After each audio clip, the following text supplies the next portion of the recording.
ઓછત દો આરોગ્ય તો તનના દર્દો જાય તંદુરસ્ત તન મન બને એ સ્વાધ્યાય સતત દો થાય જીવન બદલાય જાય હો સ્વાધ્યાયના રંગમાં જીવન બદલાય જાય હો સ્વાધ્યાયના રંગમાં મન બુદ્ધિ દિવ્ય થાય હો સ્વાધ્યાયના રંગમાં મન બુદ્ધિ દિવ્ય થાય હો સ્વાધ્યાયના રંગમાં અસ્મિતાયા વિદાય ભાવ ગણો ઉભરાય અસ્મિતાયા વિદાય ભાવ ગણો ઉભરાય તન મન નાતા પદાય હો સ્વાધ્યાયના રંગમાં તન મન ના તાપ જાય હો સ્વાધ્યાયના રંગમાં જીવન બદલાય જાય હો સ્વાધ્યાયના રંગમાં જીવન બદલાય જાય હો સ્વાધ્યાયના રંગમાં તેજસ્વી તાપમાં લાસારે વિસરાય તેજસ્વી તાપમાયલા સારી વિસરાય દિનતા તો દૂર થાય હો સ્વાધ્યાયના રંગમાં દિનતા તો દૂર થાય હો સ્વાધ્યાયના રંગમાં જીવન બદલાય જાય હો સ્વાધ્યાયના રંગમાં જીવન બદલાય જાય હો સ્વાધ્યાયના રંગમાં બાળી સતાવી સરાય બુઢાપો દૂર થાય બાલીસ વિસરાય બુઢાપો દૂર થાય યૌવન રહેતું સદાય હો સ્વાધ્યાયના રંગમાં યૌવન રે તું સદાય હો સ્વાધ્યાયના રંગમાં જીવન બદલાય જાય હો સ્વાધ્યાયના રંગમાં જીવન બદલાય જાય હો સ્વાધ્યાયના રંગમાં જીવની પીછાણ થાય દગ કેરી જાણ થાય જીવની પિસાણ થાય જગ કેરી જાણ થાય જગદીશ પણ ઓળખાય હો સ્વાધ્યાયના રંગમાં જગદીશ પણ ઓળખાય હો સ્વાધ્યાયના રંગમાં જીવન બદલાય જાય હો સ્વાધ્યાયના રંગમાં જીવન બદલાય જાય હો સ્વાધ્યાયના રંગમાં ગીતાનું ગાન થાય સંસ્કૃતિનું પાન થાય ગીતાનું ગાન થાય સંસ્કૃતિનું પાન થાય કૃષ્ણ તણું કામ થાય હો સ્વાધ્યાયના રંગમાં કૃષ્ણ તણું કામ થાય હો સ્વાધ્યાયના રંગમાં જીવન બદલાય જાય હો સ્વાધ્યાયના રંગમાં જીવન બદલાય જાય હો સ્વાધ્યાયના રંગમાં અભય હિતવા અજર બની દવાય અભય અહીંયા થવાય અજર બની જવાય અમૃતત્વ પામી જાય હો સ્વાધ્યાયના રંગમાં અમૃતત્વ પામી જાય હો સ્વાધ્યાયના રંગમાં જીવન બદલાય જાય હો સ્વાધ્યાયના રંગમાં જીવન બદલાય જાય હો સ્વાધ્યાયના રંગમાં દાનવ મટી દવાય માનવ બની દવાય દાનવ માટી જવાય માનવ બની જવાય માધવથી પ્યાર થાય હો સ્વાધ્યાયના રંગમાં માધવથી પ્યાર થાય હો સ્વાધ્યાયના રંગમાં જીવન બદલાય જાય હો સ્વાધ્યાયના રંગમાં જીવન બદલાય જાય હો સ્વાધ્યાયના રંગમાં પાંડુરંગ સંગ થાય સ્વાધ્યાય શીખાય જાય પાંડુરંગ સંગ થાય સ્વાધ્યાય શીખાય જાય પાકો રંગાય જાય હો સ્વાધ્યાયના રંગમાં પાકો રંગાય જાય હો સ્વાધ્યાયના રંગમાં જીવન બદલાય જાય હો સ્વાધ્યાયના રંગમાં જીવન બદલાય જાય હો સ્વાધ્યાયના રંગમાં દર્શન દાદા ન થાય યોગેશ્વર ઓળખાય દર્શન દાદા ન થાય યોગેશ્વર ઓળખાય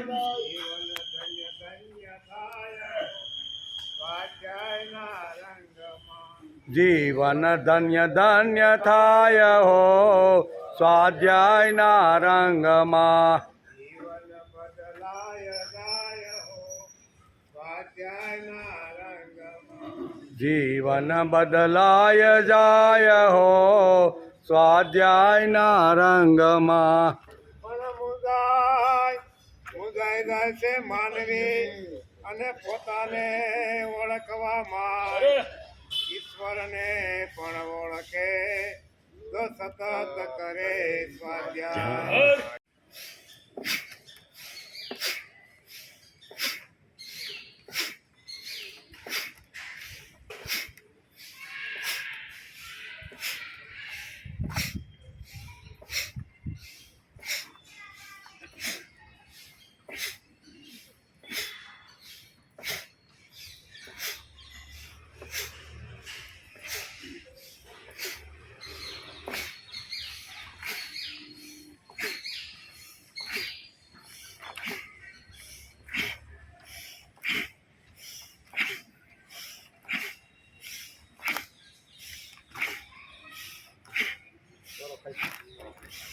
રેડી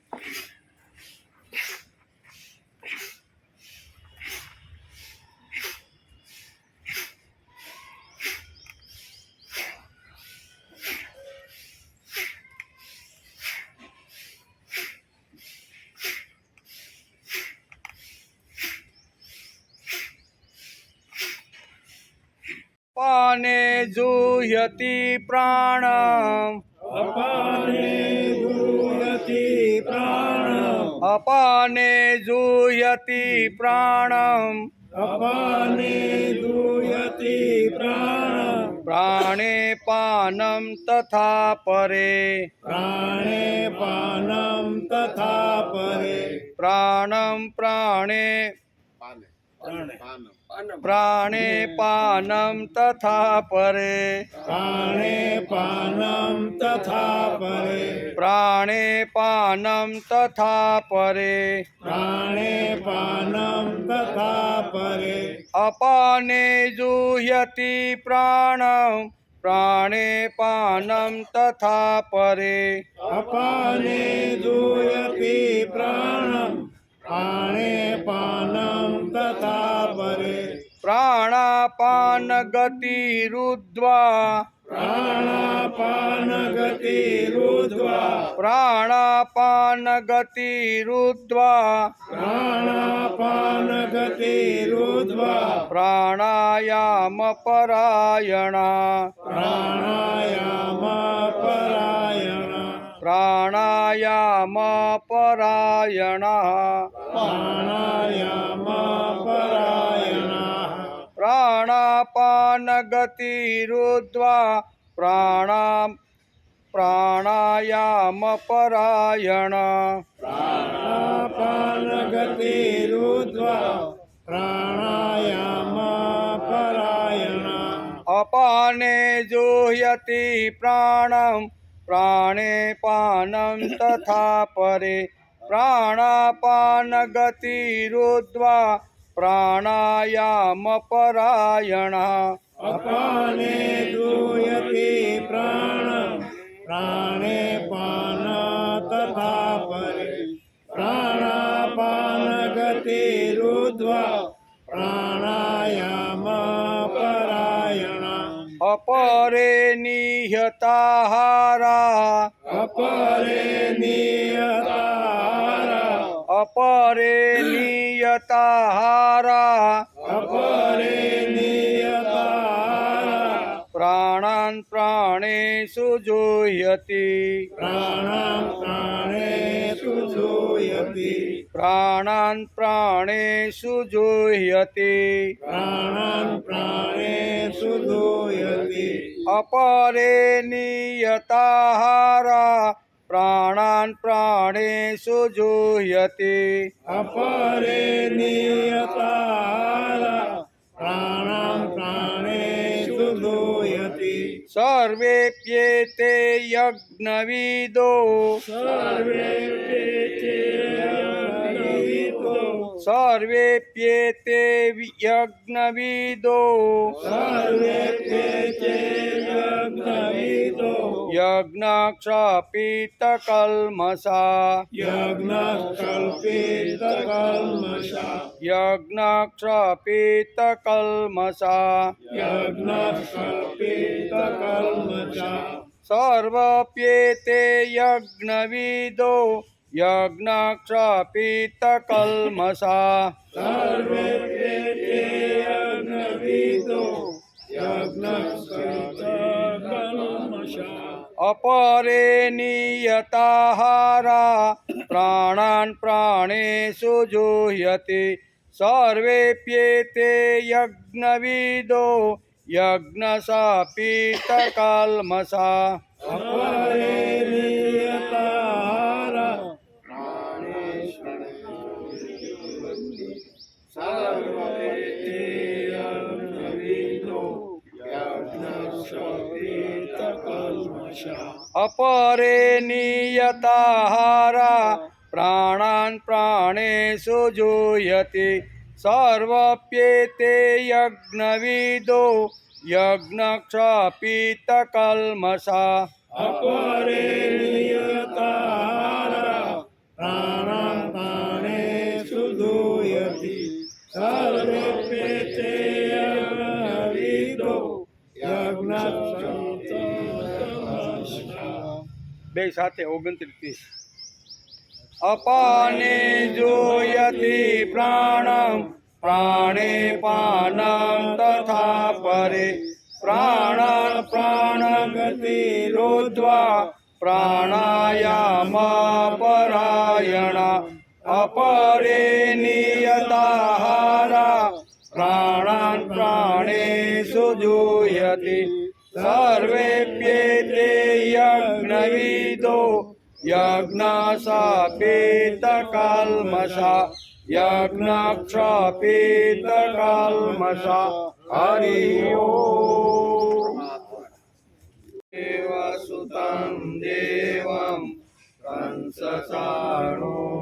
कंसचाणूरमर्दनं देवकी परमानन्दं कृष्णं वन्दे जगद्गुरु गुरुर्ब्रह्मा गुरुर्विष्णु गुरुर्देवो महेश्वर गुरु साक्षात् परब्रह्म तस्मै श्री गुरुवे नमः नारायणं नमस्कृत्यं नरं चैव नरोत्तमं देवी सरस्वती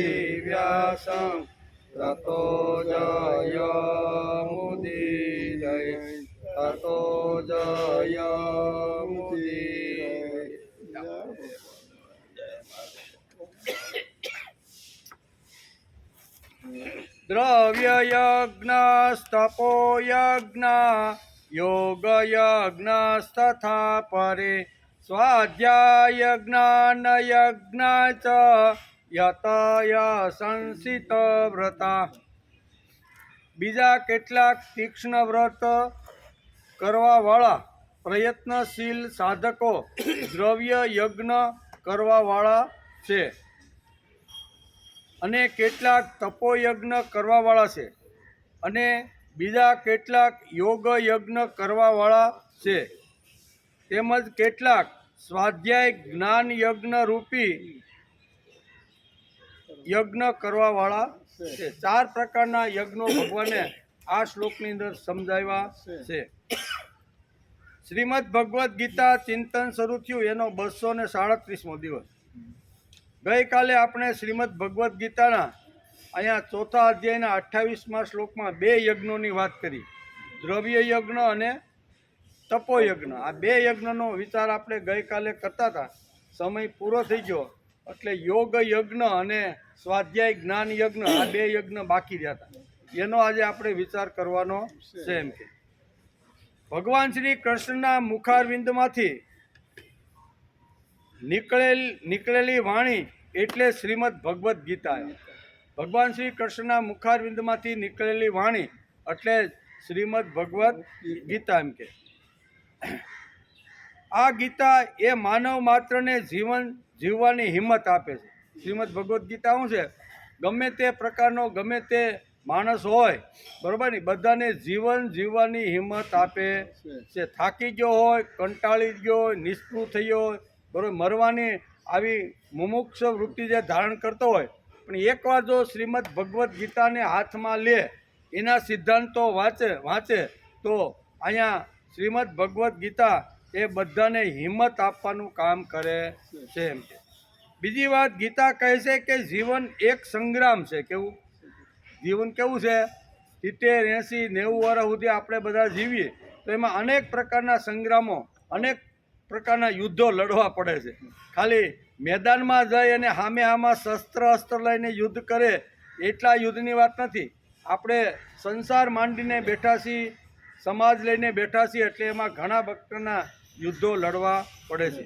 તેથી ગીતા કહે છે કે જીવન એક સંગ્રામ છે, અને તેથી જ કુરુક્ષેત્રની રણભૂમિમાં ગીતાનું જ્ઞાન એક સુયોગ્ય પૃષ્ઠભૂમિનું સર્જન કરે છે. ગીતા ક્યાં ગવાણી? તો કે કુરુક્ષેત્રમાં. કુરુક્ષેત્રમાં શું હતું? તો કે કૌરવ અને પાંડવ બંને વચ્ચે યુદ્ધ થવાનું હતું. બંને પક્ષની અંદર બરોબરની સેના ગોઠવાઈ ગઈ હતી. એટલે યુદ્ધ તો ડગલે ને પગલે છે જ. જેવી રીતે કુરુક્ષેત્રના મેદાનની અંદર એક બાજુ 7 અક્ષરની અને એક બાજુ 11 અક્ષરની સેનાઓ જ્યારે કુરુક્ષેત્રમાં લડવા માટે ઊભી થઈ, એ લડાઈ તો છે જ, પણ શાસ્ત્રકારો કહે છે કે આપણા જીવનમાં ડગલે ને પગલે સંગ્રામ અને લડાઈ ચાલુ જ રહે છે, એટલે એની સામે લડવાનું છે.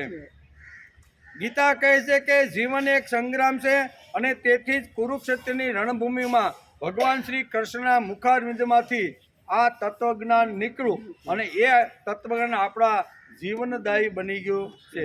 ભગવાને અર્જુનને નિમિત્ત બનાવી વિશ્વના માનવ માત્રને ગીતાનું જ્ઞાન સમજાવ્યું છે, બરાબર ને. અર્જુનના મનમાં પ્રશ્ન હશે કે નહીં, પણ માનવ માત્રના ઘણા બધા પ્રશ્નો હશે. તેથી અર્જુન અહીંયા માનવ જાતનો પ્રતિનિધિ થઈ અને ભગવાનને અનેક પ્રકારના પ્રશ્નો પૂછે છે. ભગવાનને અનેક પ્રકારના પ્રશ્નો પૂછ્યો, અને એમાંથી જે માખણ નીકળ્યું ને, એ માખણ એટલે શ્રીમદ ભગવદ્ ગીતા, બરાબર ને. ભગવાને જે તત્વજ્ઞાન આપ્યું ને, એ માનવ જાતને જ્યાં સુધી આ પૃથ્વી ઉપર માનવ જાત રહે ત્યાં સુધી એને ઉપયોગી થાય એવું ભગવાનના મુખારવિંદમાંથી જે તત્વ નીકળ્યું એને આપણે શ્રીમદ ભગવદ્ ગીતા કહીએ છીએ. શ્રીમદ ભગવદ્ ગીતાના જ્ઞાન પ્રવાહે એટલે કે જીવનાભૂત કરવાનો ચિરંતર પ્રયાસ કર્યો છે. ગીતા કહે છે કે જીવન રડવા માટે નથી, જીવન ભાગી જવા માટે નથી, જીવન હસવા માટે. શ્રીમદ ભગવદ્ ગીતા બહુ સરસ રીતે સમજાવે છે.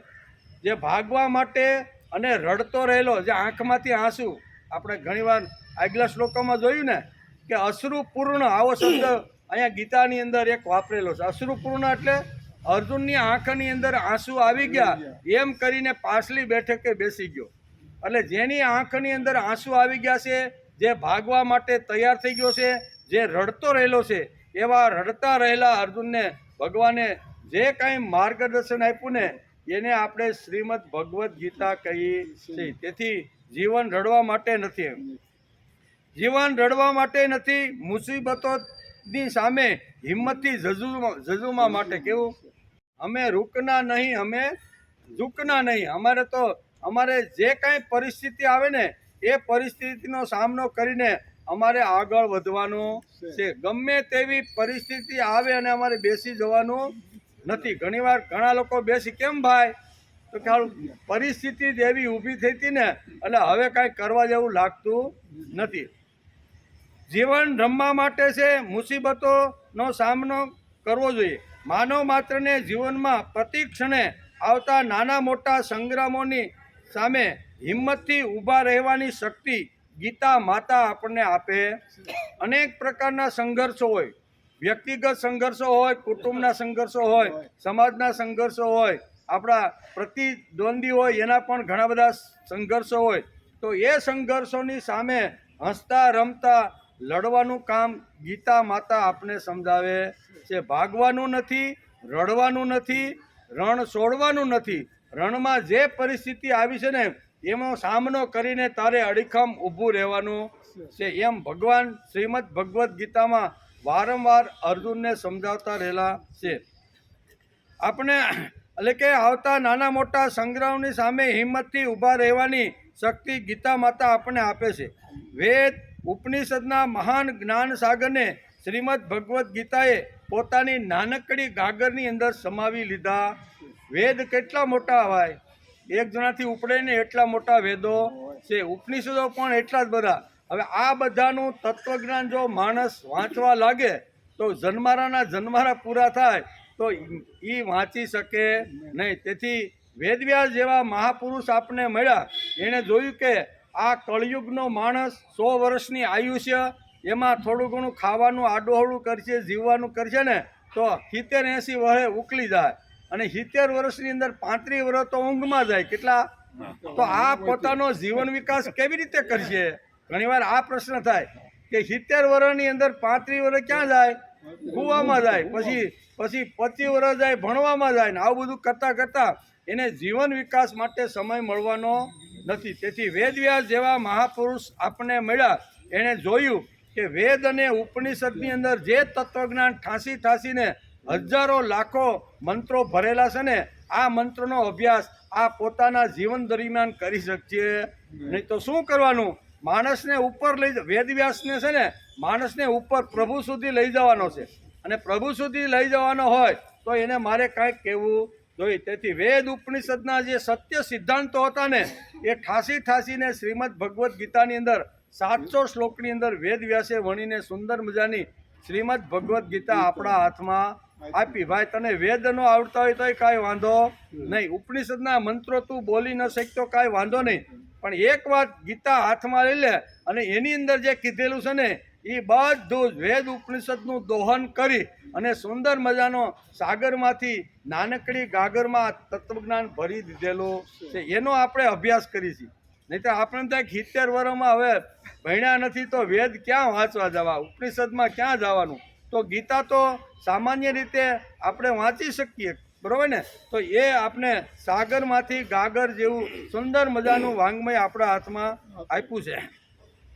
તેથી વેદ ઉપનિષદના મહાન જ્ઞાન સાગરને શ્રીમદ ભગવદ્ ગીતાએ પોતાની નાનકડી ગાગરમાં એટલે કે 700 શ્લોકમાં સમાવેશ કરી દીધો.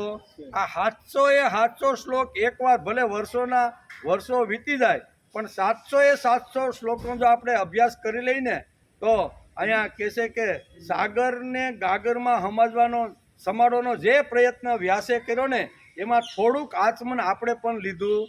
આખો ગંગા ન પી શકી, સમુદ્ર ન પી છે, પણ આચમન તો લઈ શકીએ ને. ગંગા નદીને કહીને ઘો કરતી જે ગંગા છે એ કાંઈ બધું આપણા પેટમાં આવે, પણ એમાંથી થોડું ઘણું આચમન લઈ અને આપણે જો લઈએ તો આપણે પણ પવિત્ર થઈ જઈએ સહી. તેથી શ્રીમદ ભગવદ્ ગીતાના 700 શ્લોકમાંથી 1-2 શ્લોક પણ જો કંઠસ્થ રહી જાય અને એ પ્રમાણે જીવન જીવવાનો જો આપણે પ્રયત્ન કરીને તો ગંગાનું જેટલું પાવિત્ર છે ને એ પાવિત્ર આપણા જીવનમાં આવે.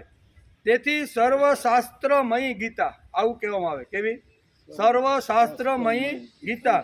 ગીતાના સર્વશાસ્ત્રનો ગીતામાં સર્વશાસ્ત્રનો સમન્વય છે. તેની આપણે સોમથી શુક્ર દર સોમવારે આવીએ છીએ અને શુક્રવાર સુધી 9 થી 11 સુધી આપણે 2 કલાક સુધી આ અભ્યાસ કરવાનો પ્રયત્ન કરીએ છીએ એમ કે. તેથી ગઈકાલે શ્રીમદ ભગવદ્ ગીતાના અહીંયા શું કહેવાય 28મા શ્લોકની અંદર 2 જે યજ્ઞ ભગવાને તો ઘણા પ્રકારના યજ્ઞો કીધા.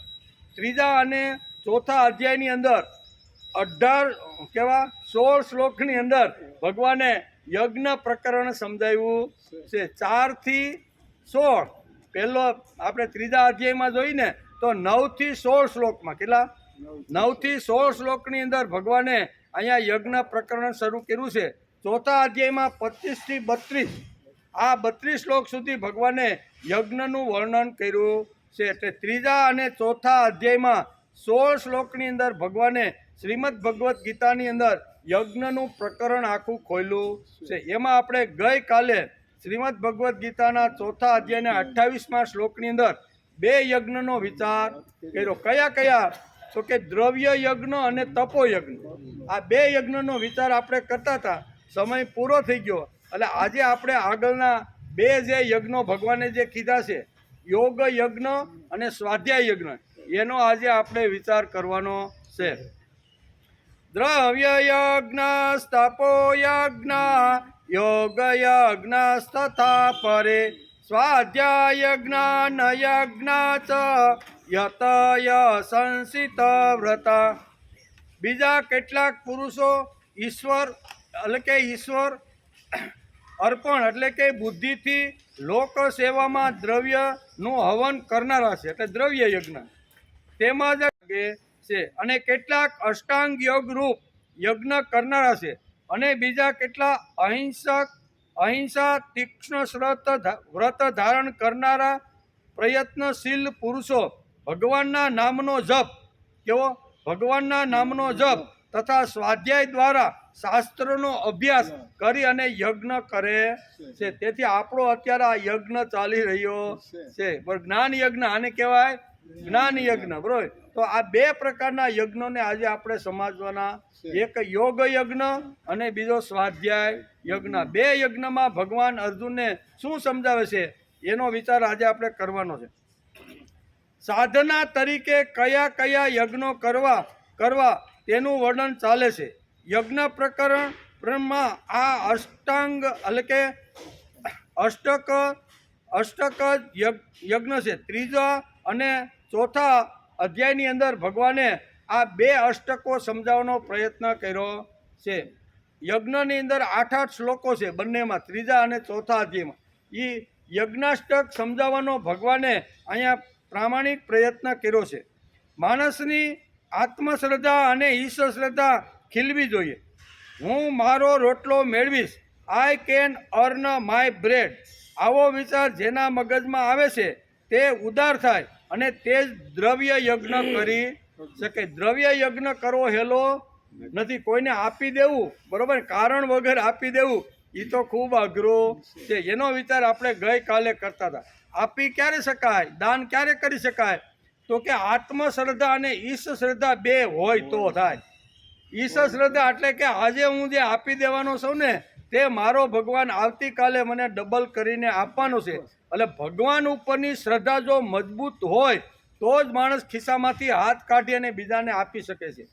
બીજી આત્મશ્રદ્ધા, હું આજે ભલે આપી દઉં છું પણ આવતીકાલે પાટું મારીને પાછી સંપત્તિ હું ઊભી કરવાનો છું. આ 2 વાત હોય તો જ માણસ દાન કરી શકે. નકર ગમે તેટલા રૂપિયા પીડા હોય બેંકમાં કે ખિસ્સામાં કે તિજોરીમાં આપણો જીવ હાલતો નથી. કારણ કે આપીને ખલાસ થઈ જાય તો મારા છોકરાનું શું થાય, મારું શું થાય? એટલે અહીં કહે છે દાનને સમજવાનો આપણે ગઈકાલે પ્રયત્ન કર્યો. બરાબર. અહીંયા પહેલી જ વાત ભગવાને દ્રવ્ય યજ્ઞની વાત કરી છે. દ્રવ્ય ભગવાન માટે ત્યારે જ વાપરી શકે કે ભગવાનને આપ્યા પછી ભગવાન અનેક ગણું કરીને મને આપવાનો છે. આ વાત આપણે ગઈકાલે જોતા હતા. બીજી વાત કેટલાક લોકો તપયજ્ઞ કરે છે. કેવા? કેટલાક લોકો તપયજ્ઞ કરે છે. તપ શબ્દનો અર્થ છે ઘસાઈ જવું. શાસ્ત્રો એ 3 પ્રકારના તપો કહ્યા છે, એનો પણ આપણે વિચાર કરતા. શાસ્ત્રે 3 પ્રકારના તપ કીધા છે. ગીતામાં પણ આ 4થા અધ્યાયની અંદર 28મા શ્લોકની અંદર તપો યજ્ઞ કરીને એક યજ્ઞનું સ્વરૂપ ભગવાને બતાવ્યું છે. તો યજ્ઞ એટલે કે તપ 3 પ્રકારના હોય છે: કાયિક, વાચિક અને માનસિક. 3 પ્રકારના તપ હોય છે. કાયાથી તપ થાય, વાણીથી તપ થાય અને મનથી તપ થાય. 3 પ્રકારના તપનું વર્ણન છે, એ પણ આપણે ગઈકાલે વિચારતા હતા. ભગવાને એક ત્રીજો યજ્ઞ કહ્યો અને તે એટલે યોગ યજ્ઞ સ્થાપરે. આજે આપણે આનો વિચાર કરવાનો. યોગ યજ્ઞ સ્થાપરે. આમ કરી અને શ્રીમદ ભગવદ્ ગીતાના 4થા અધ્યાયના 28મા શ્લોકની અંદર 4 પ્રકારના યજ્ઞો જે કીધા છે, એમાં યોગ યજ્ઞ સ્થાપરે આનો વિચાર આજે આપણે કરવાનો છે. આનો વિચાર કરવાનો છે. તેમાં હઠયોગ અને રાજયોગ એવા 2 પ્રકારના યોગ છે. કેવા? હઠયોગ અને રાજયોગ 2 પ્રકારના યોગ છે. રાજયોગ મનને વધારે પ્રાધાન્ય આપે છે અને રાજયોગથી માણસ ચિત્ત સુધી કરતા કરતા પોતાનો જીવન વિકાસ સાધી શકે છે. એમ કે હઠયોગ પંચમહાભૂતો અને ચૈતન્ય આ 2 વાતોને માને છે. હઠયોગ કેવા છે? એ પંચમહાભૂત જે છે અને ચૈતન્ય જે શક્તિ છે ને, હઠયોગ જે લોકો કરતા રહેલા છે એ આ 2 વાતોમાં માને છે. એટલે પંચમહાભૂત ઉપર કાબુ મેળવો અને એને તાબામાં રાખવું, એમ હઠયોગની આવી એક વિચારધારા સમાજની અંદર આપણે જોવા મળે છે. કેટલાક લોકો યોગ સાધના કરે છે. જુદા જુદા યોગો છે. આપણે બધા જ યોગો કરીએ છીએ. કરીએ કે નહીં? રોજ એક યોગ તો આપણે કરીએ છીએ. કરીએ કે નહીં? કયો? આમ કરીએ કે નહીં? હા, એ અનેક પ્રકારના યોગો અહીંયા આપણા શાસ્ત્રમાં આપણા ઋષિઓએ આપણે આપ્યા છે. કેટલાક લોકો એટલે કે યોગ સાધના કરે છે. જુદા જુદા યોગો છે. આપણે બધા જ યોગો રોજ કરીએ છીએ. યોગ શબ્દ યુઝ એટલે જોડાઈ જવું, એ ધાતુ ઉપરથી આવ્યો. યોગ શબ્દ યુઝ ધાતુ ઉપર. યુઝ એટલે જોડાઈ જવું. યુઝ એ સંસ્કૃત શબ્દ છે, એનું ગુજરાતી થાય ભગવાનની સાથે જોડાઈ જવું. ભલે બધા નાના મોટા વ્યવહારિક છે, કૌટુંબિક છે, સામાજિક છે, વ્યક્તિગત ઘણા બધા વ્યવહારો આપણે કરતા હોઈએ છીએ, પણ એ વ્યવહારની સાથે ભગવાન સાથે જોડાઈ જવાનું ભૂલાઈ જવું જોઈએ. એની હાથે જોડાણ તો રાખવાનું. ભલે બધા જ કર્મો કરી, બધા યોગ કરી, બધું જ કરી, પણ ભગવાનની સાથે માણસે જોડાઈ જવાનો પ્રયત્ન કરવો જોઈએ. તેથી તેના માટે યુઝ શબ્દ વાપરવામાં આવ્યો છે. જોડાઈ જવું છે, પણ કોની જોડે ભાઈ? જોડાઈ જવાનું તો વાત છે, પણ કોની જોડે? જોડાઈ જવાનું છે, પણ કોની જોડે? ભગવાન જોડે, ભગવાનના કાર્ય જોડે, ભગવાનની ગીતા જોડે, ભગવાનના વિચારો જોડે જે જોડાઈ જાય છે એને શાસ્ત્રકારોએ યોગ શબ્દ કીધો. જોડાવાનું તો ખરું જ. જોડાયા વગર માણસ રહી શકવાનો નથી. ઘણીવાર કુટુંબની સાથે જોડાઈ જાય, બરોબર ને? ઘણા લોકો ધંધાની સાથે જોડાય, ઘણા વ્યવહારની સાથે જોડાય. વગર માણસ રહી શકવાનો. કોઈને કોઈની જોડે તો માણસ જોડાય ત્યારે જ એના 80-90 વર્ષ જાય, નકર જાય કાંઈ જોડાવાનું જ નહીં. ઘરમાં બેઠું રહેવાનું હોય ને તો માણસનો સમય જાતો નથી. એટલે જોડાયા વગર માણસ રહી શકવાનો નથી. પણ ગીતાકાર આપણે યુઝ ટુ જોઈન્ટ સમજાવે છે. જોડાવાનું તો ખરું. કોની સાથે? ભગવાન સાથે, ભગવાનના વિચારો સાથે, ભગવાનના કાર્ય સાથે અને ભગવાનના બનવાનો જે લોકો પ્રયત્ન કરે છે, જે સાધકો આવા સારા સજ્જનોનો ભાવ રાખીને સમાજમાં જીવવાનો પ્રયત્ન કરે છે, એવા લોકો સાથે આપણું જોડાણ હોવું જોઈએ. ગમે તેની સાથે જોડાણ કરીએ તો ઘણીવાર આપણને એ જોડાણ ખાડાની અંદર નાખી દે છે. તેથી જોડાવાનું કોની જોડે? પહેલું ભગવાન સાથે. ભગવાન સાથે ન જોડાઈ શકતા હોય તો ભગવાનને કીધેલા જે વિચારો છે ગીતા, એ ગીતાની સાથે આપણે જોડાઈ જઈએ. એમાં પણ જો આપણે અઘરું લાગતું હોય તો ગીતાના વિચારો જેણે આત્મસાત કરીને સમાજમાં જે સજ્જન સાધુ પુરુષો જે ફરતા રહેલા છે એની સાથે જોડાવાનો માણસે પ્રયત્ન કરવો. કોઈને કોઈની સાથે જોડાવાનું જ હોય તો ઉત્તમમાં ઉત્તમ છે ભગવાન અને ભગવાનના કાર્યની સાથે જોડાઈ જવું એમ. તેથી ભોગ યોગ, શક્તિ યોગ, બુદ્ધિ યોગ, ભક્તિ યોગ, અનન્ય યોગ, ધ્યાન યોગ, જ્ઞાન યોગ, શિવ યોગ, આ અષ્ટાંગ યોગ આપણા શાસ્ત્રમાં કે 8 છે આ યોગ. કેટલા? 8 પ્રકારના અષ્ટાંગ યોગ આપણા શાસ્ત્રની અંદર આપણા ઋષિઓએ આપણે કીધા છે.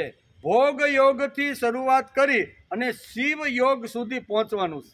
બરાબર, વચ્ચેના જે સ છે ને એ ધીમે ધીમે એક પગથી ઉપર ચડો. પહેલાં ભોગ યોગ આવે એમ કાંઈ વાંધો નહીં, ભોગ વગર માણસ જીવી શકતો નથી, પણ ત્યાંથી શરૂઆત કરી અને માણસને મળેલી જે શક્તિ છે ને એ શક્તિને પ્રભુ સાથે એટલે કે શક્તિ યોગ એટલે જોડાઈ જવું, ભગવાનની સાથે જોડાવાનો પ્રયત્ન કરવો. આમ ઉત્તરોત્તર એક યોગમાંથી બીજા યોગમાં, બીજા યોગમાંથી ત્રીજા યોગમાં, આમ કરતાં કરતાં ભોગ યોગમાંથી શિવ યોગ સુધી પહોંચવાનું છે. શિવ યોગ એટલે કલ્યાણ. શિવ એટલે મારે મારું કલ્યાણ શેમાં છે ને ત્યાં સુધી પહોંચવાનો માણસે પ્રયત્ન કરવો. બધાનું કલ્યાણ કરતાં કરતાં મારું કલ્યાણ રહી ન જાય એ આપને ગીતા સમજાવે છે. હું બીજાનું કલ્યાણ તો કરવાનું છે, પણ બીજાના કલ્યાણના નાદમાં પડીને આપણું કલ્યાણ ભૂલાઈ ન જાય ને એનો પણ માણસે વિચાર કરી લેવો જોઈએ. નહીતર બીજાના કલ્યાણમાં માણસ પૂરું હોય, બીજાનું કાંઈ કામ કરવાનું હોય, બીજાના માટે ઘસાવાનું હોય ને તો બધું મૂકીને માણસ દોડતો થઈ જાય છે. તે ગીતા આપને સમજાવે છે કે ભોગ યોગથી શિવ યોગ સુધી જો તારે જવાનું હોય ને તો તારે આત્માનું કલ્યાણ ભૂલાઈ જવું જોઈએ. આ અષ્ટાંગ યોગની અંદર આટલી વાતો આવે છે.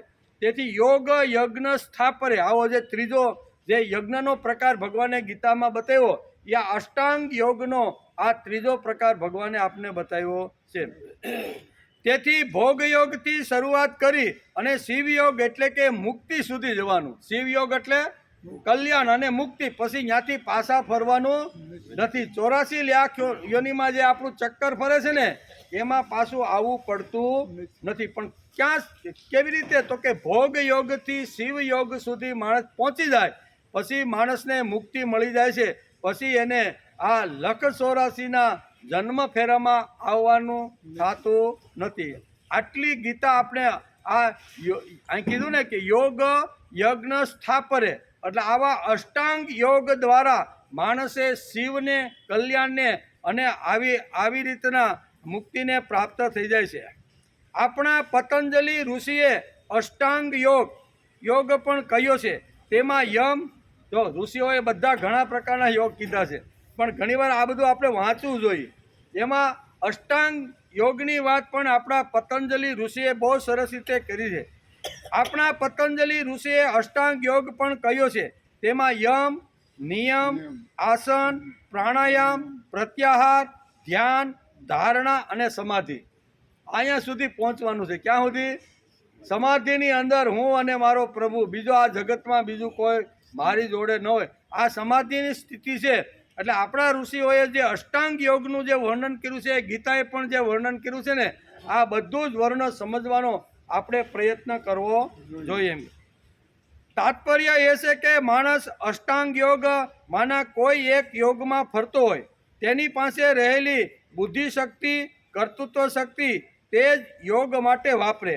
તેથી ગીતાકાર ભગવાન કહે છે કે માનવ જીવનના વિકાસમાં આ અષ્ટાંગ યોગ ખૂબ જ મદદગાર અને સહયોગ આપનારો છે. અષ્ટાંગ યોગ એટલે યોગ યજ્ઞ સ્થાપરે, એને અષ્ટાંગ યોગ પણ કહેવામાં આવે છે. 8 પ્રકારના જે યોગની પદ્ધતિ જે શ્રીમદ ભગવદ્ ગીતા અને પતંજલિ ઋષિ આપણે જે બતાવી છે ને એ આપણે આપણા કલ્યાણ સુધી, આપણે મોક્ષ અને મુક્તિ સુધી આ બધી વાતો લઈ જાય છે.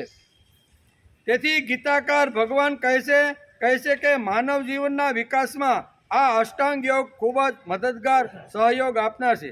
ત્યાર પછી ભગવાન ચોથા યજ્ઞની વાત અર્જુનને સમજાવે છે. દ્રવ્ય યજ્ઞ, તપો યજ્ઞ, યોગ યજ્ઞ તથા પરે, સ્વાધ્યાય જ્ઞાન યજ્ઞ ચ યતય સંસિત વ્રતા. 3 પ્રકારના યજ્ઞની વાત ભગવાને આ ચોથા અધ્યાયના 28મા શ્લોકમાં કરી.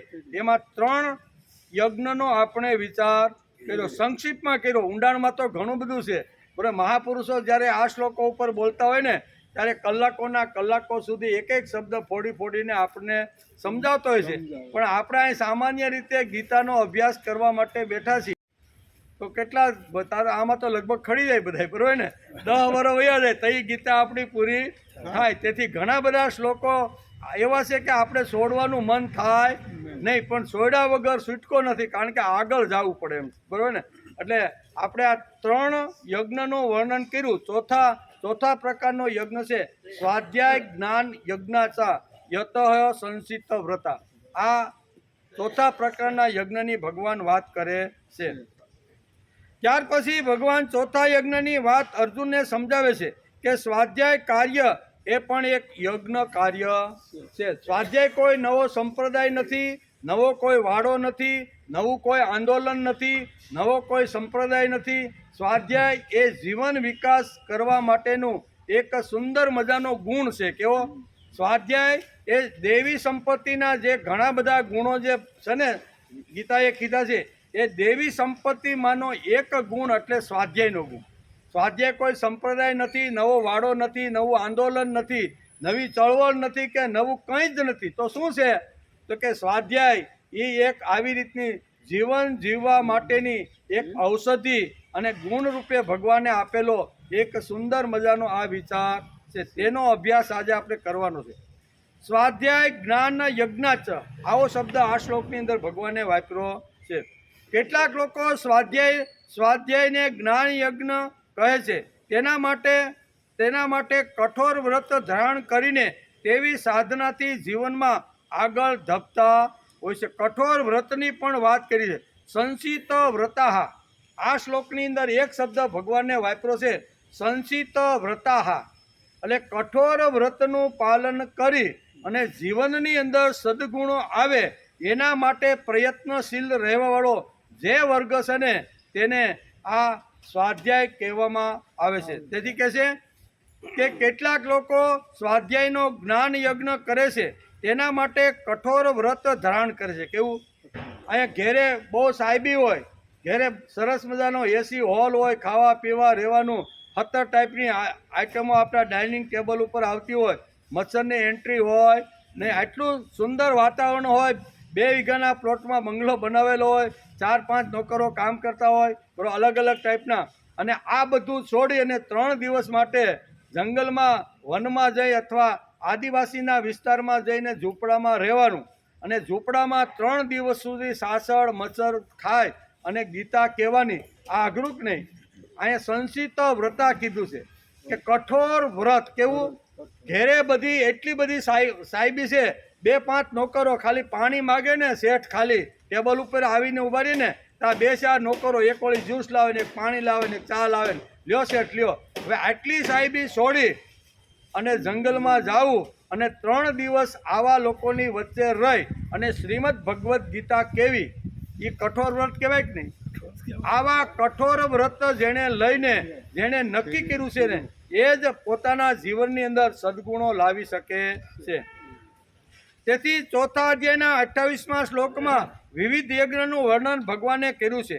તેમાં ઉત્તરોત્તર યજ્ઞ ભગવાને આપણે સમજાવે છે. કેવા? એક યજ્ઞ કરતાં બીજો શ્રેષ્ઠ, બીજા કરતાં બધાય શ્રેષ્ઠ જ છે. નહીં તો આપણા મગનોળ પાછું થઈ જાય ને કે હાલો આ પેલા આ દ્રવ્ય યજ્ઞની વાત કરી, પછી શું કહેવાય તપ યજ્ઞની વાત કરી, પછી અહીંયા કીધું યોગ યજ્ઞની વાત કરી અને હવે સ્વાધ્યાય યજ્ઞની વાત કરે તો હું 3 ખોટા નથી. ઉત્તરોત્તર. કેવું? એક કરતાં બીજો ચડિયાતો, એના કરતાં બીજો ચડિયાતો, એના કરતાં બીજો, એમ શ્રીમદ ભગવદ્ ગીતાને આ શ્લોકની અંદર સમજાવવાનો પ્રયત્ન કર્યો છે. તેથી આ શ્લોકમાં વિવિધ યજ્ઞનું વર્ણન ભગવાને કર્યું છે. તેમાં ઉત્તરોત્તર ભગવાને આ શ્લોક સમજાવવાનો પ્રયત્ન કર્યો છે. બરોબર? દ્રવ્ય યજ્ઞ, વિત્તનો યજ્ઞ કરો એના કરતાં તપ યજ્ઞ શ્રેષ્ઠ છે. તપ યજ્ઞ કરો એના કરતાં યોગ યજ્ઞ શ્રેષ્ઠ છે.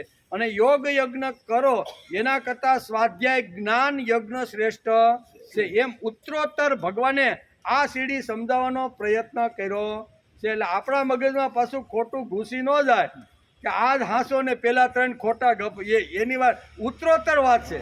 બધા શ્રેષ્ઠ છે, પણ એક કરતાં બીજો શ્રેષ્ઠ. સમાજમાં આવા ઘણા લોકો હોય કે નહીં, 4 જણા બેઠા હોય તો ચારે એક લાઈનમાં બેઠતા, આના કરતાં આ સારો, આના કરતાં આ સારો, આના કરતાં, આવું સમાજમાં જોઈ કે ને આપણે, એવી રીતે અહીંયા છે.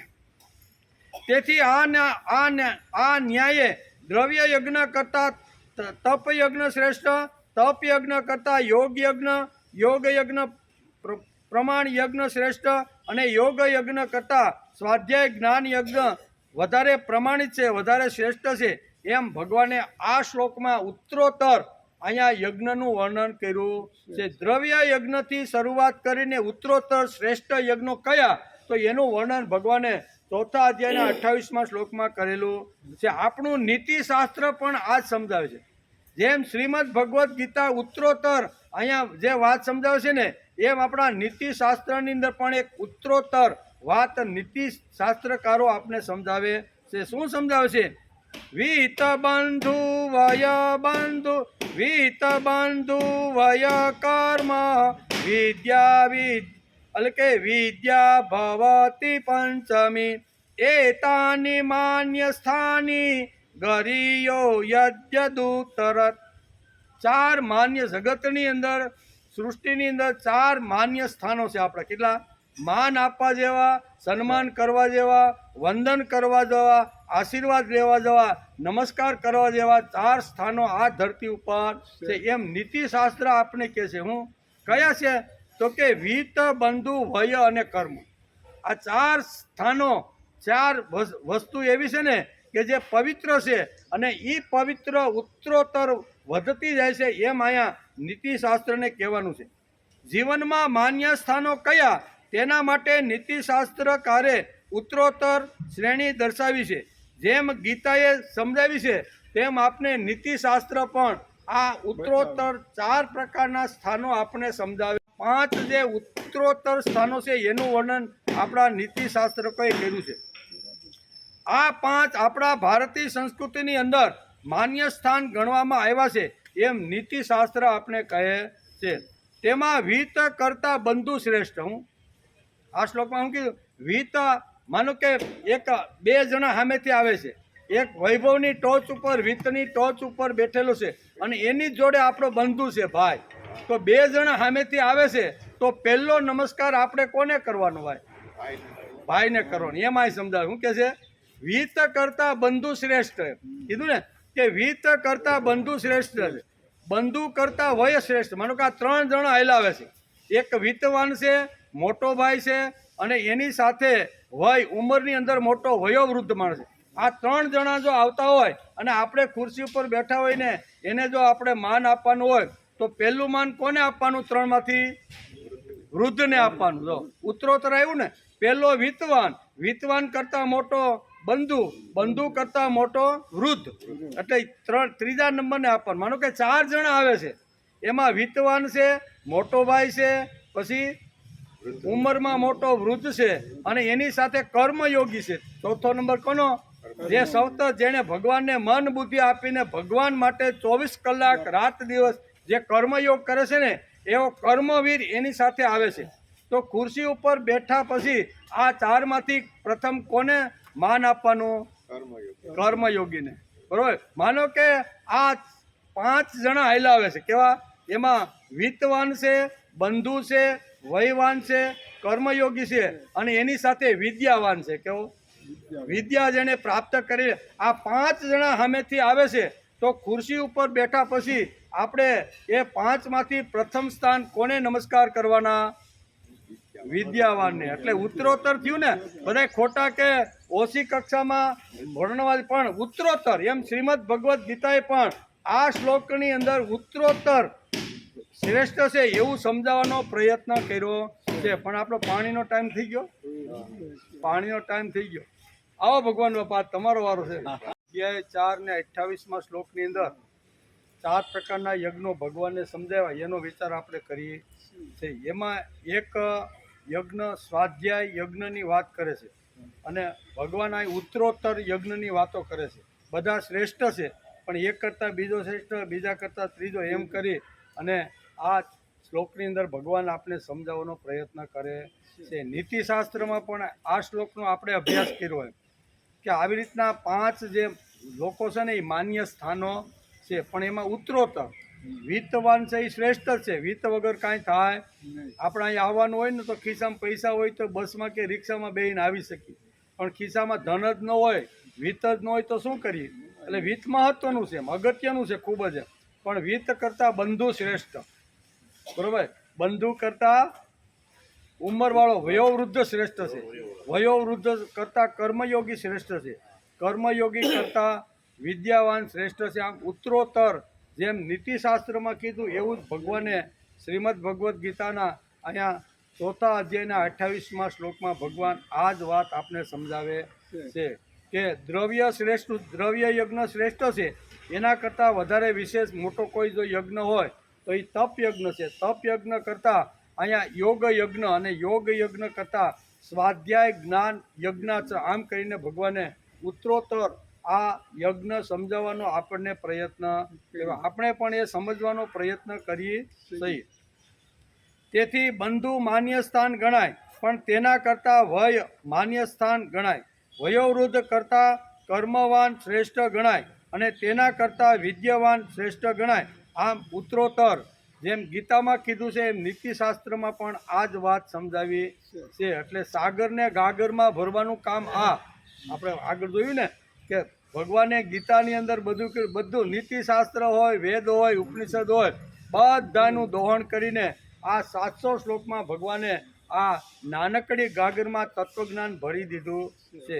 જે લોકોએ અખંડ કઠોર વ્રત, અહીંયા આવ્યું ને કે સંસિત વ્રત એટલે કઠોર વ્રત, એમ કે જે લોકોએ અખંડ કઠોર વ્રત તરીકે સ્વાધ્યાય કાર્યનું વ્રત લીધું છે તે ઉત્તરોત્તર શ્રેષ્ઠ ગણાય છે.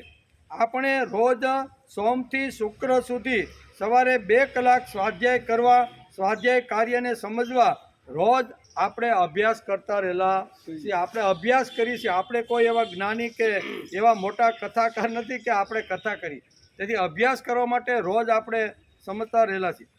પાંડુરંગ શાસ્ત્રી ગીતા ઉપરના પ્રવચનમાં ઘણીવાર કહે છે કે સ્વાધ્યાય એ જીવન દીક્ષા છે. કેવી છે? જીવનની દીક્ષા. ગીતા એ જીવનની દીક્ષા છે, એક જીવન દર્શન છે. સ્વાધ્યાય એટલે કેવળ કથા સાંભળવાની નહીં, બરોબર? કથા સાંભળવી જુદી અને સ્વાધ્યાય કરવો જુદો છે. કથા અને સ્વાધ્યાયમાં જમીન આસમાનનો ફરક છે, બરોબર? ટાંગા વાળાનો જે ઘોડો છે તે અને ઇન્દ્ર ભગવાનનો ઉચ્ચ શ્રેય ઘોડો છે તે, એ બેમાં કેટલો ફરક? બહુ ફરક ને ભાઈ. ટાંગાવાળો આપણે અત્યારે તો ટાંગાવાળા ઘોડા ઓછા થઈ ગયા, પણ જૂના કાળમાં જ્યારે આપણે શું કહેવાય જુનાગઢ ખાસ આપણે જઈએ ને તે રેલવે સ્ટેશને નક્કી ઘોડા ગાડીઓ જ ઊભી હોય. રેલવેમાંથી જેવા ઉતર્યા ને એટલે પૂછે બાપા ક્યાં જવાનું, એટલે આપણે કોઈ ઢાળ ડોળ ચડીને અમારે આગળ થઈ જવાનું. તો એ ઘોડો જુદો, અને અહીંયા ઇન્દ્ર ભગવાનનો ઉચ્ચેશ્રવા, બે ઘોડા જ કહેવાય પણ બંનેમાં હાથી ઘોડાનો ફરક છે. એમ જે કથા કરે છે તે કથા અને સ્વાધ્યાય આમાં આસમાન જમીનનો ફરક છે, એમ કહે છે. જેટલો ફરક છે આટલો ફરક કથા અને સ્વાધ્યાયમાં છે. સ્વાધ્યાય જુદો અને કથા જુદી. સ્વાધ્યાયમાં એક જુદી દૃષ્ટિ હોય છે. સ્વાધ્યાય કરનાર અને કરાવનારનું વર્તન જુદું હોય છે. કેવળ પુસ્તક વાંચવું એટલે સ્વાધ્યાય નહીં. સ્વાધ્યાય કરવા માટે માધ્યમ તો જોઈએ છે. કોઈ પણ સત્સંગ કરવાનો હોય તો કોઈ માધ્યમ તો જોઈએ ને, તો કે સ્વાધ્યાય કરવા માટે માધ્યમ તો જોઈએ. માધ્યમ તરીકે સ્વાધ્યાયમાં કયું પુસ્તક લેવું, કયું વાંગમય લેવું, એનો પણ ઊંડો અહીંયા શાસ્ત્રકારોએ વિચાર કર્યો છે. સ્વાધ્યાયમાં મગજ બદલવાનું છે, ડોકું બદલવાનું છે, તેના માટે કયો ગ્રંથ જોઈએ? ડોકું જો બદલવાનું હોય, વિચાર બદલવાનો હોય, જીવન જો બદલવાનું હોય તો કયો ગ્રંથનો અભ્યાસ કરી, કયા વાંગમયને આપણે વાંચીએ તો એમાંથી આપણું જીવન બદલાય. જીવન નહીં તો આપણે હમણાં જે બાપાએ વાત કરી ને કે બધું કેવું છે, ગાડરિયા પ્રવાહ જેવું. એક ઝોકની અંદર 4 ચારણના ગાડર ભેગા થઈ ગયા હોય અને એ જો પાછા હાંજે નોખા પાડીને જુદા કરવાના હોય તો શું કરે? આ લોકો બહુ બુદ્ધિશાળી ભરવાડ લોકો, બરાબર? સાર એ બધાને અલગ અલગ ટાઈપના કલર કરી દે.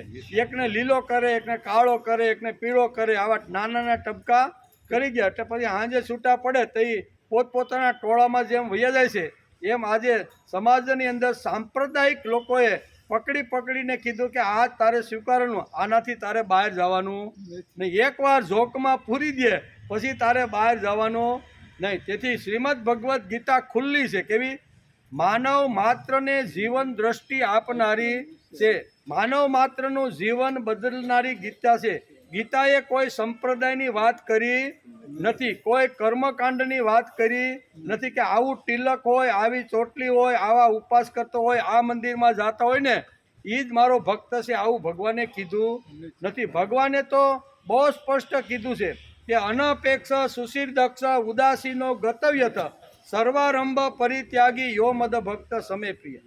અહીંયા કોઈ બંધન રાખ્યું નથી ભક્તને માટે કે ભક્ત એટલે લાંબુ ટીલું કરતો હોય, આડું કરતો હોય, ઊભું કરતો હોય, ગોળ કરતો હોય, વચ્ચે સાનું, આવા પ્રકારની કોઈ વાત 700 શ્લોકમાંથી એક પણ શ્લોકમાં ભગવાને કહી નથી. ભગવાને તો માનવ જીવન શ્રેષ્ઠ કેમ બને, એ ઉત્તરોત્તર આગળ કેમ વધે, જીવડામાંથી શિવ સુધી કેમ પહોંચી શકે ને એ જ વાત ભગવાને શ્રીમદ ભગવાને ટચ કર્યો નથી કે ભાઈ આ સંપ્રદાય શ્રેષ્ઠ અને આ સંપ્રદાય હલકો, તમારા કરતાં અમારો સંપ્રદાય મોટો. ઘણીવાર આવા સાંપ્રદાયિક ઝઘડા સમાજમાં આપણે જોવા મળતા હોય છે. એકવાર જો આ સાંપ્રદાયિક લોકો ગીતાને હાથમાં લઈને જો સમાજમાં ફરવાનો પ્રયત્ન કરે તો બધા ઝઘડાઓ બધા બંધ થઈ જાય છે. બધા સંપ્રદાય વાળાએ ગીતાને છોડી દીધી. હું પોતાનું જ વાંગમય, પોતાના જ પુસ્તકને પોતાનું જ વાંચવાનું, એના સિવાય આ ઝોકમાંથી બહાર જવાનું નહીં. એકવાર શ્રીમદ ભગવદ્ ગીતા હાથમાં જો લે અને એના જે સત્ય સિદ્ધાંતો વાંચવાનો જો માણસ પ્રયત્ન કરે તો 100% માણસનું જીવન બદલાઈ જાય છે. આને કહેવાય સ્વાધ્યાય. કે આટલો ફરક કથા અને સ્વાધ્યાયમાં છે. સ્વાધ્યાય જુદો અને કથા જુદી. સ્વાધ્યાયમાં મગજ બદલવાનું છે, જીવન બદલવાનું છે, સદગુણો લાવવાના છે, દુર્ગુણો ઓછા કરવાના છે. આ શ્રીમદ ભગવદ્ ગીતા આપણે સમજાવે છે. તેથી આપણા જીવનમાં જીવન ભરનાર, જીવન નિષ્ઠા ઊભી કરનાર, મૃત્યુંજય વૃત્તિ ઊભી કરનાર, જીવનમાં તેજ, જીવનમાં ભાવ, જીવનમાં અસ્મિતા ઊભી કરનાર અને ભરનાર એવો ગ્રંથ લઈને એનો અભ્યાસ માણસે કરવો. આવા ગુણો જે ગ્રંથની અંદર પડેલા છે ને એવા જ ગ્રંથનો અભ્યાસ કરવો જોઈએ. અને એવા ગ્રંથ એટલે કયા?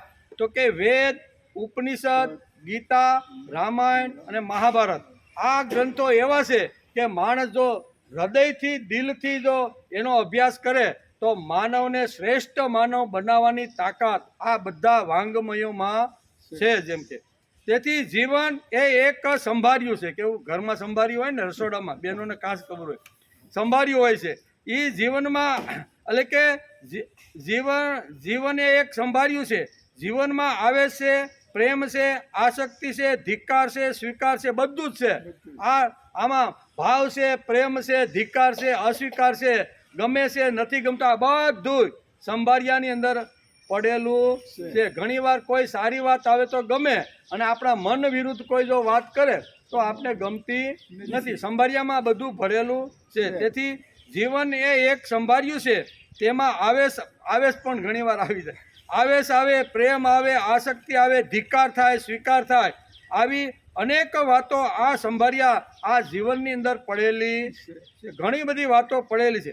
આ બધી વાતોને સ્પર્શીને જીવનને યોગ્ય રીતે સમજાવનાર ગ્રંથ જો કોઈ હોય તો તે છે શ્રીમદ ભગવદ્ ગીતા.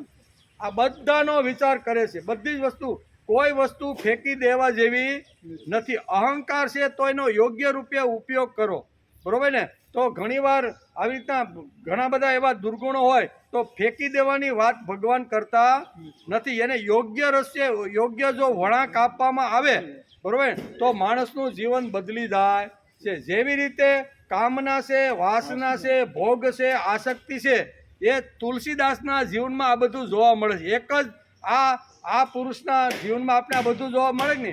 ભોગ ભોગ ભોગ, આસક્તિ આસક્તિ. રત્નાવલી સિવાય આ જગતમાં બીજું કોઈ છે એ જ મારો ભગવાન છે. આવી જેને આસક્તિ લાગી હતી, આવું જેને મમત્વ લાગ્યું હતું, એ મમત્વને અહીંયા રત્નાવલીએ શું કર્યું? કાઢ્યા નહીં. એ જે ભાવ આ જે હાડ માંસના શરીર ઉપર હતો ને એ જ ભાવ રામ ઉપર રત્નાવલીએ ઊભો કરી. આમાં શું થયું ભાઈ? કાઢ્યો કાઢવાથી કોશિશ કરો તો નીકળતું નથી, અમુકનું મજબૂત થતું જાય. તેથી જે કાંઈ અહંકાર છે, લોભ છે, કામના છે, વાસના છે ને, એ બધાને પ્રભુ તરફ જો વાળી દે, કારણ કે સંભાળિયામાં તો બધું પડેલું જ છે, ગમે ત્યારે આવી રીતનું ઉદ્દીપક થાય છે, તો આ સંભાળિયામાં પડેલી બધી જ જે વસ્તુઓ છે ને, એ વસ્તુને પ્રભુ તરફ ડાયવર્ટ કરવાનું છે. તો જીવન આજે 600-700 વર્ષ થઈ ગયા, પણ તુલસીદાસને યાદ કરે છે કે નહીં? કરીને આ કર 4,84,000 જાતિ જીવ જલ સ્થલ નભવાસી સિયા રામમય સબ જગ જાની કરવું પ્રણામ જોરી જુગ પાની. બાલકાંડની અંદર અહીંયા તુલસીદાસે આ ચોપાઈ ગાય છે, બાલકાંડની ચોપાઈ છે. એણે કીધું કે સિયા રામમય સબ જગ જાની કરવું પ્રણામ જોરી જગ જાની. હું બધાને વંદન એટલા માટે કરું છું કે માનવ માત્રની અંદર મારો રામ બેઠો છે, હું રામને નમસ્કાર હવે આ ઉત્કૃષ્ટ જે સમજણ છે એ સમજણ ઊભી કોને કરી? તો કે રત્નાવલીએ, બરાબર ને? આ તાકાત સ્ત્રીઓની અંદર છે. તેથી અહીં કહે છે કોઈ વસ્તુ ખરાબ નથી, ખરાબ હોય તો એને યોગ્ય જગ્યાએ જો વાપરવામાં આવે તો એની અનેક ગણી કિંમત વધી જાય છે એમ કે. તેથી કે આ બધી વાતોને સ્પર્શીને જીવનને યોગ્ય રીતે સમજાવનાર ગ્રંથ જો કોઈ હોય તો એ શ્રીમદ ભગવદ્ ગીતા, વેદ, ઉપનિષદ, રામાયણ અને મહાભારત જેવા તેજસ્વી ગ્રંથો ભારતીય સંસ્કૃતિમાં આપણા મહાન લોકોએ આપણા હાથની અંદર મૂક્યા છે. કેવળ વાર્તાઓ અને કથાઓ સાંભળીને શું વળે? આવા વિચારો મળવા જોઈએ કે જેનાથી માણસનું જીવન બદલી જાય. બકરો બનાવવાની વાત નહીં, બકરો કદાચ કે સિંહ કદાચ બકરાના ને ગાર્ડનના ટોળામાં જો પડી ગયો હોય તો એમાંથી બહાર કાઢવાનો માણસે પ્રયત્ન કરવો.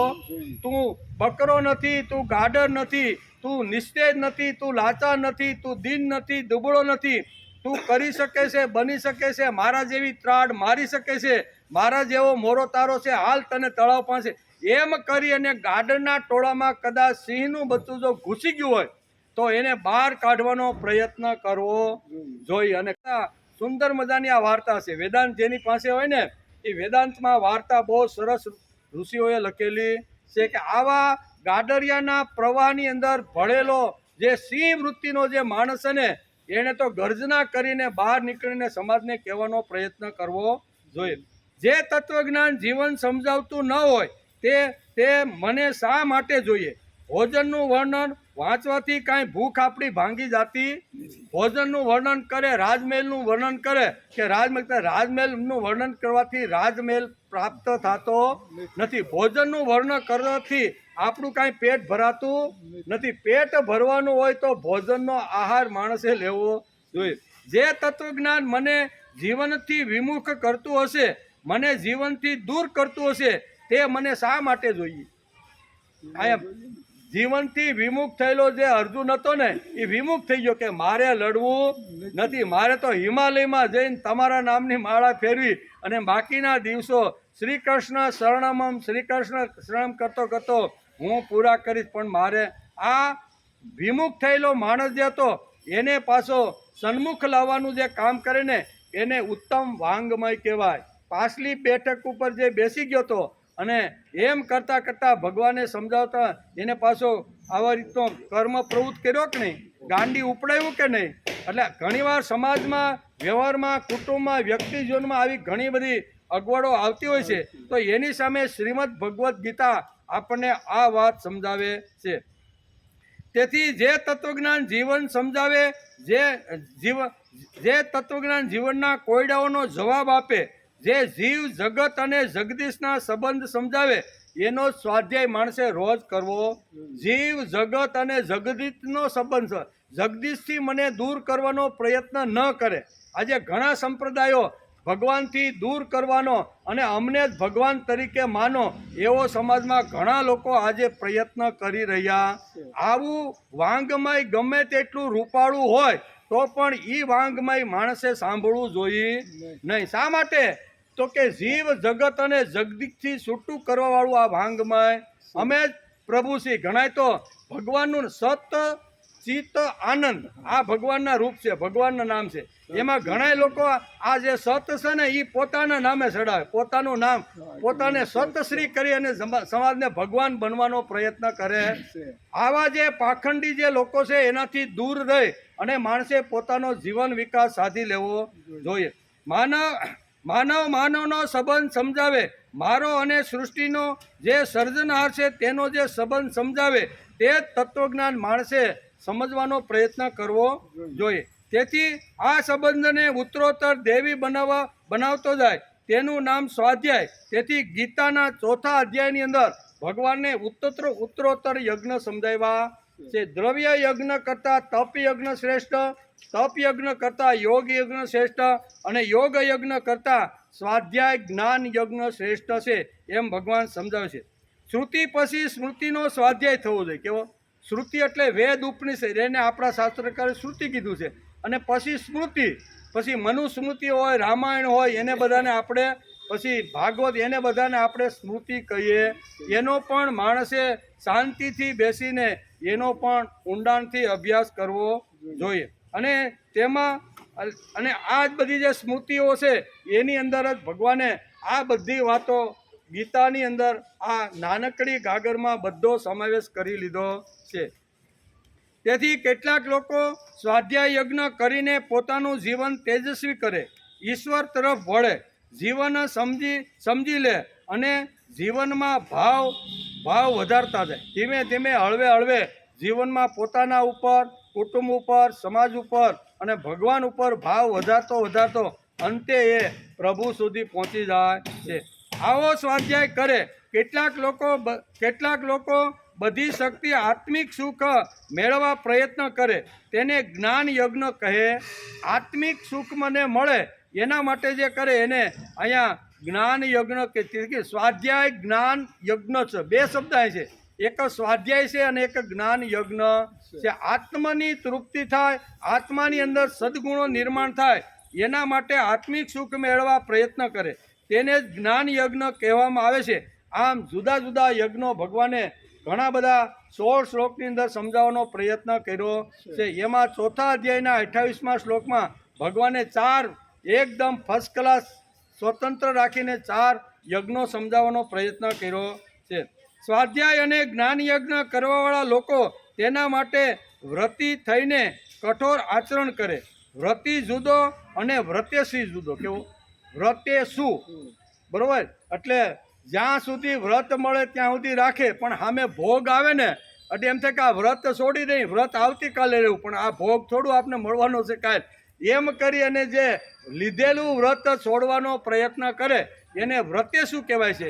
અને વ્રતી એટલે ગમે તે પ્રસંગની અંદર મેં જે વ્રત લીધું છે ને એ આકાશ પાતાળ ગમે તેમ થાય, વ્રત હું છોડવાનો નથી, બરાબર? તેથી બ્રાહ્મણ ગ્રંથ એટલે આપણા જે તત્વજ્ઞાનના જે ગ્રંથો છે ને એમાં એક બ્રાહ્મણ ગ્રંથ છે, એ વેદ અને ઉપનિષદનો નિચોડ એમાં અહીંયા બહુ કર્યો. એમાં એક વાર્તા કરી છે આપણા ઋષિઓએ સરસ મજાની. વ્રત અને વ્રતેશુ બંનેમાં કેટલો ફરક હોય છે એનું વર્ણન અહીંયા બ્રાહ્મણ ગ્રંથની અંદર કરવામાં. બ્રાહ્મણ ગ્રંથમાં એક વાર્તા છે કે એકવાર બધા શિયાળિયાઓ જંગલમાં ભેગા થયા એટલે બધા વિચાર કરે છે કે માણસને ભગવાને બ્રહ્મદેવે વ્રત આપ્યું, આપણને કાંઈ વ્રત આપ્યું ને આપણે અલગ તારવી નાખ્યા છે. એમ થોડું હાલે કે આપણે વ્રત તો હોવું જોઈએ. જેમ માણસને એકાદશીનું વ્રત છે, શ્રાવણ મહિના ઉપાસના, અનેક પ્રકારના જે વ્રતો છે, જયા પાર્વે, આવા દરેક મનુષ્યને ભગવાને બ્રહ્મદેવે આપ્યા છે અને આપણને તો કાંઈ આપ્યું નહીં. બધા શાળિયા ભેગા થયા અને એ કે કાંઈ વાંધો નહીં, આપણે બ્રહ્મદેવની સામે મોરચો માંડવાનો છે. આપણે કાંઈ જેમ તેમ થોડા છીએ, અમને પણ વ્રત મળવું જોઈએ. એમાં રૂષ્ટપુષ્ટ હતો ને એને પ્રમુખ બનાવી દીધો કે ભાઈ આ આપણો પ્રમુખ એ રજૂ કરશે, બધાએ કાંઈ બોલવાનું નથી, નકર બધા અટવાઈ જાઓ. આમ કરીને બધા પોતાનો મોરચો લઈ અને બ્રહ્મદેવ પાસે આવ્યા. બ્રહ્મદેવે એને સરસ મજાનો આવકાર આપ્યો, બેસાડ્યા, ખવડાવ્યું, પીવડાવ્યું. બોલો તમે અમારા અને મનુષ્ય પ્રત્યે ભેદભાવ રાખીને સૃષ્ટિનું સર્જન કર્યું છે. બ્રહ્મદેવ કે મેં તો બરોબર જ કર્યું છે. એ કે ના તમે બરોબર કર્યું, તમે થોડોક ભેદભાવ રાખ્યો છે. એટલે અહીંયા બ્રહ્મદેવ કે મેં શું ભેદભાવ રાખ્યો છે એ કે તમે માણસને વ્રત આપ્યું છે બરોબર, અનેક પ્રકારના જુદા જુદા વ્રત આપીને જીવન વિકાસ માટે આ બધી વાતો એને કરી, અમને પશુઓને અને શિયાળિયાને કાંઈ વ્રત નહીં. બ્રહ્મદેવ વિચાર કરે છે કે હાલે આ બધા આવ્યા તો ખરો, મોરસો તો માંડ્યો, પણ કાંઈ વાંધો નહીં, બોલો તમારે શું જોઈએ? તો કે અમને કંઈક વ્રત આપો. તો કે કાંઈ વાંધો નહીં, આજે એકાદશી છે. બ્રહ્મદેવ શું કહે છે, બહુ સમયસર તમે આવ્યા, આજે તમે સવારે કોઈ નાસ્તા પાણી કર્યા? તો કે નહીં, અમે સીધા ઉઠી નાહી ધોઈને અમને એમ થયું કે બ્રહ્મદેવ પાસે જઈને અમારી ફરિયાદ, આવો મોરચો લઈને અમે સીધા આવી ગયા. સહી કે અમે કાંઈ ખાધું પીધું નથી. તો કે આજથી વ્રત જાઓ, આજથી તમારી એકાદશી, પાણી સિવાય તમારે આખો દિવસ કાંઈ લેવાનો, નિર્જળા તમારે વ્રત લેવાનું છે. આમ બ્રહ્મદેવે આવી રીતના એક ઓલું પ્રમુખ કે જોયું, જેવી આપણે રજૂઆત કરીને એવું બ્રહ્મદેવને આપવું જ પડે, કે આપી જ દીધું. હું કે આપણે જેવી મજબૂત રજૂઆત કરી કે ભાઈ અમને કેમ વ્રત નહીં, અને મજબૂત રજૂઆત કરી એટલે જેમ સરકાર ઝૂકી જાય ને એમ બ્રહ્મદેવ ઝૂકી ગયા ને પરબારું જ વ્રત આપ્યું. એ તો આનંદ કરતા કરતા જંગલમાં આવ્યા. બ્રહ્મદેવની કળા છે ને બધી. એટલે અહીંયા મરેલી ગાય રસ્તામાં જોઈ કે શિયાળિયાઓ બધા, અને હવાનું તો કાંઈ ખાધું નહોતું, અને બ્રહ્મદેવે એને વ્રત તો આપી દીધું કે આ તમારે નિર્જળા એકાદશી કરવાની. ઓલા બધાના મોઢામાં ચટપટી લાગી કે હવે આજે વ્રત, અને આજે આ ગાયના માંસ જેવું તો દુનિયામાં બીજું કોઈ માંસ નથી. મરી ગયેલી ગાયને જોઈને બધા શું કહેવાય શિયાળિયાના મોઢામાં પાણી આવવા માંડ્યું.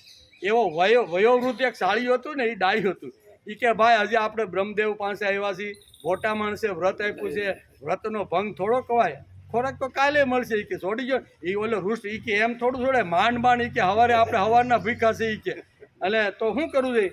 તો વયોવૃદ્ધ શિયાળ કે કાંઈ વાંધો નહીં, આપણે જ વ્રત ભગવાન પાસે માગ્યું અને ભગવાને આપણને આપ્યું છે, આપણે માગેલું હોય તો આપણે એમાં ફેરફાર કરી શકીએ, હાલો પાછા જાય. એ પાછા બધા શિયાળિયા બ્રહ્મદેવ પાસે આવ્યા. બ્રહ્મદેવને બે હાથ જોડીને કહે છે, ભગવાન તમે વ્રત આપ્યું એ બરોબર છે, પણ આજને બદલે તમે કાલનું વ્રત આપો તો ન આવે, આવતી એકાદશીનું આપવું તો ન, કાંઈ વાંધો નહીં, હાલો આવતી એકાદશીએ તમે વ્રત કરજો. આ તો બધા આનંદમાં આવીને પાછા આવ્યા ને, તો ગાય બાય કાંઈ હતું નહીં. બ્રહ્મદેવની આ બધી યોજનાઓ હતી કે વ્રત તો ફક્ત માણસને જ હોય છે, બરોબર ને, આ પશુને વ્રત હોતું નથી. એટલે વ્રતે શું, વ્રતની ઈચ્છા રાખીને માણસ જાય પણ ભોગ સામે આવે એટલે વ્રત છોડવાની જે તૈયારી કરે ને એને વ્રતે શું કહેવાય. અને વ્રતી એટલે કોણ? તો કે નક્કી કરેલો જે સમય છે, નક્કી કરેલી જે વાત છે ને, એ આકાશ પાતાળ એક પણ થઈ જાય તો પણ મારું વ્રત છોડીશ નહીં. પ્રહલાદે વ્રત લીધું હતું, મારા બાપાએ મને મારવા માટે જે કાંઈ કરવું પડે તે કરવું પડે, પણ રામનું નામ હું છોડીશ નહીં. ધ્રુવે ત્રપ લીધું હતું, જંગલના પશુ પક્ષીઓ અથવા હિંસક પ્રાણીઓ મને મારવાને ગમે તેવું કરવા માટે આવે પણ હું મારું તપ છોડીશ. આને કહેવાય વ્રતી, આને કહેવાય તપ. અને આવું જે તપ છે એને આવી રીતના વ્રતી કહેવામાં આવે છે. અહીંયા બે વસ્તુ ભગવાન આપણે આ શ્લોકની અંદર બહુ સરસ રીતે સમજાવવાનો પ્રયત્ન કરે છે. એટલે કે આ બધા આ જે વ્રતની વાતો છે એ ફક્ત માણસને જ હોય છે, માણસ વિચાર કરી શકે છે. તેથી ભગવાને આ શ્લોકમાં સંસિત વ્રતા કહ્યું છે. કેવું? સંસિતા વ્રતા, એટલે વ્રતની વાત પણ અહીંયા ભગવાને આ શ્લોકની અંદર કહી છે. એટલે કેવળ થવું જોઈએ, બનવું જોઈએ એટલું જ બોલવાવાળા લોકો નથી. જે નક્કી કર્યું છે તે કરવું જ જોઈએ, આવું જે બોલવાવાળા છે ને એને વ્રતી કહેવામાં આવે છે. વચ્ચેથી વ્રત જે છોડી ગયા ભોગ જોયા પછી એને વ્રતે શું કહેવામાં આવે છે. ભગવાને ગીતામાં ત્રીજા અને ચોથા અધ્યાયમાં જુદા જુદા યજ્ઞો ભગવાને આપને સમજાવ્યા છે. આપણે આપણી બુદ્ધિ અનુસાર આ બધા યજ્ઞોને સમજવાનો પ્રયત્ન કરીએ. ત્રીજા અધ્યાયમાં 8 અને ચોથા અધ્યાયના અહીંયા 8 શ્લોકની અંદર ભગવાને યજ્ઞો સમજાવવાનો પ્રયત્ન કર્યો છે. હજી 32 શ્લોક સુધી, આજે 28 બરોબર, 29, 30, 31 અને 32 4 શ્લોકની અંદર ભગવાન યજ્ઞનું વર્ણન હજી આગળ કરવાના છે. પણ આપણો સમય પૂરો થઈ ગયો. આવતીકાલે આપણે આવશું ત્યારે 29મા શ્લોકની અંદર ભગવાન આગળ આ યજ્ઞ કેવી રીતે કરી શકાય, કયા યજ્ઞો કેવી રીતે થાય એનો વિચાર ભગવાન 29મા શ્લોકમાં કરે છે. એ આપણે આવતીકાલે આવશું ત્યારે એનો વિચાર આવતીકાલે, બરોબર.